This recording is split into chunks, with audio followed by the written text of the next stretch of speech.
They said it couldn't be done. But they did it, baby. They did it. We're doing a show. I've got my own beverage here. That's good stuff. That is good stuff. We did it. Florida State beats Syracuse 33-30 for their first. Fitzgerald, baby. Travis, we see you. We see you, Jordan Travis. We see you, Fitzmagic. There's still more in there, buddy. There's more coming. There's more coming. These things last 15 or 20 minutes. After 4 losses to start the season, Florida State gets their first win. That's good stuff. And a game that really was kind of typical of this season. There were moments where Florida State actually played pretty well defensively. Offense never really got going very well. Defense had some moments, also had some terrible moments. Yes. But Jordan Travis gets the ball with 30. It's 30-30 with just over a minute to go. Right. After the defense got to stop. Defense got to stop. Which was crazy. Didn't see that coming. No, it did. No one in the stadium saw that coming.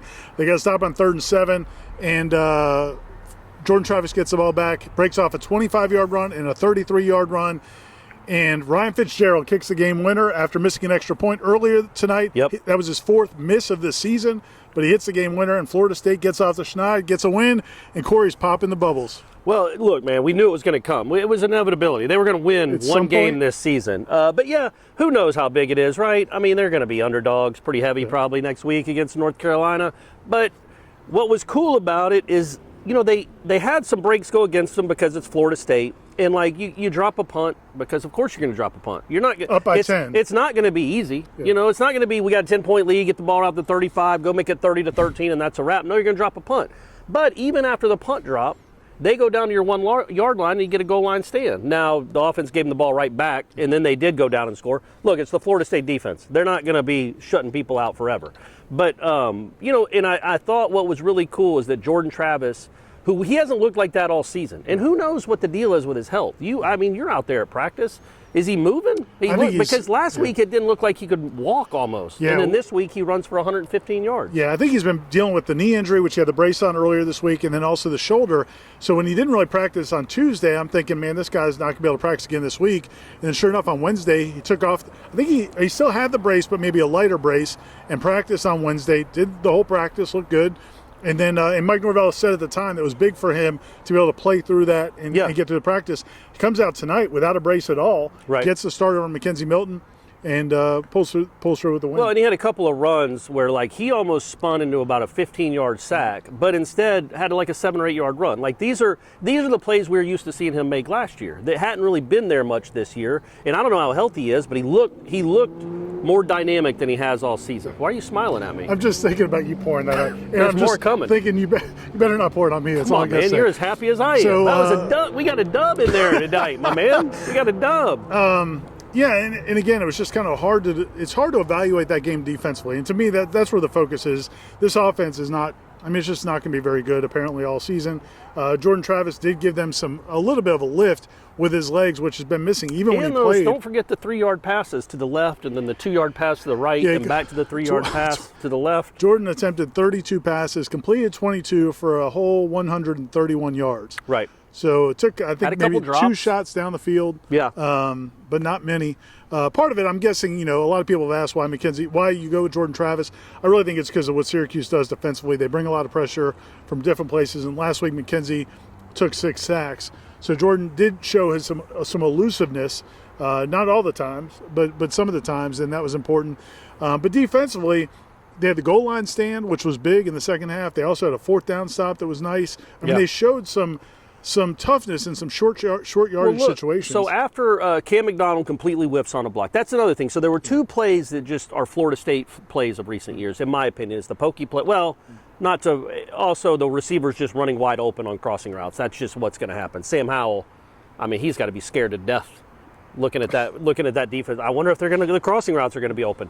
But the Pokey Wilson drop punt at that moment in the game where it's almost like you could almost put them away, maybe. And then Cam McDonald missing that block. It's a first down. Yeah. And Jordan Travis makes the right read. All he has to do is veer him off a little bit, and it's literally, I think it's Trayshawn, right, that he's throwing to? Yeah, I think so. It's one-on-one with a DB because they had everybody up. Yeah. It's Trayshawn Ward one-on-one with a DB. Instead, it's an interception. And you've seen Trayshawn Ward do things to people one-on-one. I mean, they fall down, they take a knee, and instead it's an interception. They have the ball at the 41, down 30-27, and right then you're like, okay, Florida State's not only going to lose, they might lose 41-30. Like they might lose by multiple scores. They get down to the 9, the defense gets a stop to tie it up. They tie it up. The defense gets a stop. Then the Florida State goes 3 and out. I mean, look, it's going to happen. The defense gets another stop to give them the ball back. That's how they ended the game. They started the game strong. They finished the game really strong. And nobody in that stadium, I don't think, maybe the pure believers among you, nobody thought they were going to stop Syracuse on that final drive. It felt like the worst case scenario because Syracuse got the ball with about 4 minutes left. Yeah, they were going to kick a field goal with 9 seconds left or something. And they were going to be able to milk the clock. They did get at least one first down. They did at least get one first down, maybe 2 first downs, but at least one. But Florida State forced a punt, and then he got a fair catch. Jarian Jones made a play. Yeah, he caught the punt. Yeah. Keyshawn caught the punt. So, at the end of the day, speaking to the players after the game and Mike Norvell, obviously they're excited to get the win. We tweeted the video of the post-game celebration, them running to the end zone, chasing Ryan Fitzgerald after the game winner. There's obviously a lot of excitement getting the monkey off their back. At the same time, they also know that they made a ton of mistakes. Keir Thomas, I thought the best interview in postgame was Keir Thomas, and he's like, "I'm still pissed off that we gave up 30 points again." Yes. Well, Keir, I mean, come on, man. That's what. I mean, you're not. But Keir made some big plays in that first quarter when the game was close the whole game. But when the defense was playing very well at the beginning, Keir Thomas had a big part of that. But don't you think, like, defensively, so many of their yards. I'm going to guess 80% of Syracuse's yards came on those drag routes that were uncovered for whatever reason and quarterback runs. Like their base plays, Florida State did pretty well defensively. Yeah, the kid had a couple runs. He probably had two or three first down runs. But other than that, he got swallowed up pretty good. Like, he's a good player, too, by the way. He made some nice cuts. But, yeah, the big quarterback, you're not going to see maybe the Clemson guy, but they don't run him that much, right. DJ. No. You're not going to see anybody quite like that. I mean, it was weird when they started the game and he ran those little quarterback draws. You're like, what is this? It's like you running into the line of scrimmage. Like, he would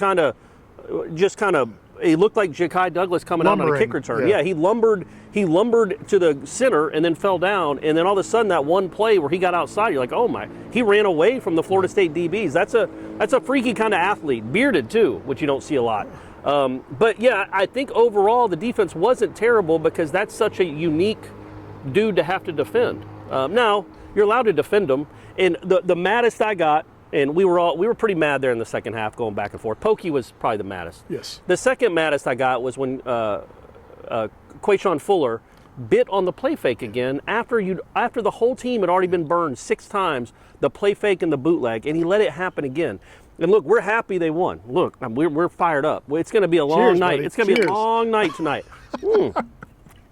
I hope you think Adam Fuller's smoking a cigar, doing something, feeling good. I mean, he might, but there's still that kind of stuff that you're like, you would have loved it to be 50-0 and dominating. It clearly wasn't, but there's still so much stuff, even in a win, where you're like, God, how does that happen? Florida State never has plays where dudes are just running free down the middle of the field. It doesn't seem like much, and it happens a good bit to them. But I would say this: they've lost some games that I'm not going to say shouldn't have lost, but they've had some things go against them. Even the Jacksonville State play at the end of the game, it wasn't a good coverage. It wasn't a good decision. The coverage was not a smart coverage. Jarvis Brownlee didn't make their good play. But I'm not sure against air that they complete that pass all the time. I mean, that's a tough break to give up a 59-yard touchdown pass on the last play of the game. And then the Notre Dame game. A couple breaks, man. This is a 4-1 football team. The Notre Dame game. It looks like maybe they may win that game in regulation, but then they have a bad snap. They have the bad snap.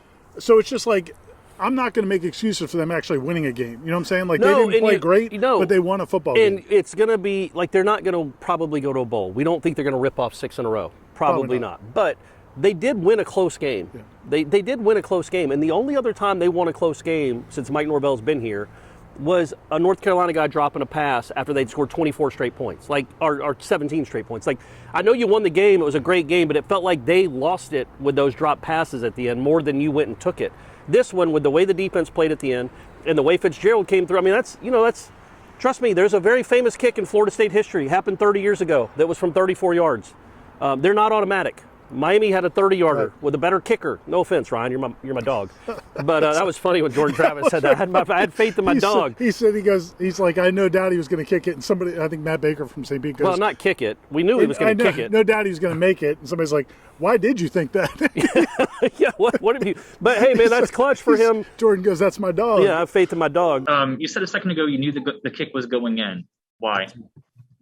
I got faith in my dog. So for him to step up and make that kick after the last time he was in a huge pressure spot, he missed against Notre Dame. That's cool for him too. You see, maybe he builds on that. Like, look, that's the third walk-off field goal in Florida State history. Aguayo had one against Boston College in 14, and then Hopkins 55-yarder against Clemson. That's it. That's a wrap. So he's part of a small fraternity, and those two guys ended up being pretty good in college. So maybe Fitzgerald builds on that a little bit. And I really happy for Jordan Travis. He's a guy that, although he had some nice moments against Notre Dame, people were so fired up for Mackenzie Milton. And then look, man, Mike Norvell's 4-10 as a head coach here. He'd be 0-14 if Jordan Travis was somewhere else. He would. With these quarterbacks on the roster, he'd be 0-14, maybe 1-13. So it's cool for him, though, to get that moment, fighting through pain, because he's just going to be hurt, fighting through pain, and in a moment like that, in a game like that, to have those two runs when it mattered most. And you don't have to call holds on every play. As the ACC officials showed on that last run, that was big time. Yeah, read Corey's column at warchant.com. He describes a lot of that with Jordan Travis, what he's gone through. And I wrote it before I was drunk. Before you're as drunk as you're about to get. Oh, my gosh. Are you crazy? I want to go fight. Also tonight, the Gators go down at Kentucky. They did for the first time since what? You were in middle school? Maybe. They haven't lost at Kentucky in a long, long time. So it's a big night for Florida State. Miami lost on Thursday. When was the last time Florida State won on a weekend where those two lost? It's been a minute, right? Last thing I want to bring up, just what do you think this does for this team? Because we can make fun of, there's a lot of mistakes. We still don't think the coaching was very good in this game. There's still a lot of things to criticize. But this team has hung together pretty well for a team that's lost 4 straight games. Yeah. What could a win do for them? I mean, I'm not saying they're going to knock off North Carolina next week, but it's got to help. They needed something positive to happen. Well, and you're going to be in some close games at the end. There's a few games on that roster, on that schedule, where you're thinking, okay, that might not be close in the fourth quarter. But a lot of these games could and should be in the fourth quarter. And now you've played well in big moments. And you've overcome some crazy. You did enough wrong that you can certainly look at the film and be like, well, that's terrible. We got to correct that. But in the last 4 minutes of that game, you did enough right when it mattered that those guys should have a lot of confidence in close game situations. They shouldn't have confidence that they're a very good football team, because they ain't. But hey, they're better than Syracuse. Big ups to Aslan for breaking out the champagne tonight. He's mad at me because I didn't pop it. I popped it off the screen. It's a premature situation over here. Hey man, with calm down. Corey, but all right, man. Florida State wins a game. They're 1-4. Can I do that? Man. Hit me with it. Let's go. God. We did it. I got my eye.